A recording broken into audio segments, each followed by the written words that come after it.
ಹುಬ್ಬಳ್ಳಿಯಲ್ಲಿ ಬುದ್ಧಿಮಾತು ಹೇಳಿದ್ದಕ್ಕೆ ಅಳಿಯನಿಂದಲೇ ಮಾವನ ಕೊಲೆ. ಹುಬ್ಬಳ್ಳಿ ತವರು ಮನೆಯಲ್ಲಿದ್ದ ಹೆಂಡತಿ ಕರೆದುಕೊಂಡು ಹೋಗಲು ಬಂದಿದ್ದ ಪತಿರಾಯನೊಬ್ಬ ಕ್ಷುಲ್ಲಕ ಕಾರಣಕ್ಕೆ ಮಾವನನ್ನ ಹತ್ಯೆ ಮಾಡಿರುವ ಘಟನೆ ಹುಬ್ಬಳ್ಳಿಯಲ್ಲಿ ನಡೆದಿದೆ.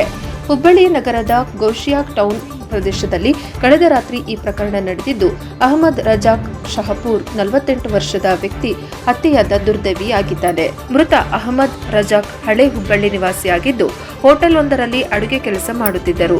ಆರೋಪಿಯನ್ನು ಸದ್ದಾಂ ಎಂದು ಗುರುತಿಸಲಾಗಿದ್ದು, ಆತ ಅಹಮದ್ ರಾಜಕ್ ಅವರ ಸಹೋದರ ಮಗಳ ಪತಿ ಎಂದು ತಿಳಿದು ಬಂದಿದೆ. ನಿನ್ನೆ ರಾತ್ರಿ ಪತ್ನಿಯನ್ನ ಕರೆದುಕೊಂಡು ಹೋಗಲು ಸದ್ದಾಂ ಮನೆಗೆ ಬಂದಿದ್ದು, ಮನೆಯ ಹೊರಗೆ ನಿಂತು ಗಲಾಟೆ ಮಾಡುತ್ತಿದ್ದನಂತೆ.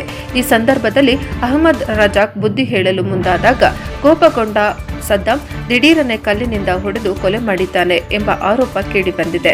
ಘಟನೆಗೆ ಸಂಬಂಧಿಸಿದಂತೆ ಕಸಾಬಾ ಪೊಲೀಸ್ ಠಾಣೆಯಲ್ಲಿ ಪ್ರಕರಣ ದಾಖಲಿಸಿಕೊಂಡಿದ್ದು, ಆರೋಪಿಯನ್ನ ಬಂಧಿಸುವ ಕಾರ್ಯಾಚರಣೆ ಮುಂದುವರೆದಿದೆ.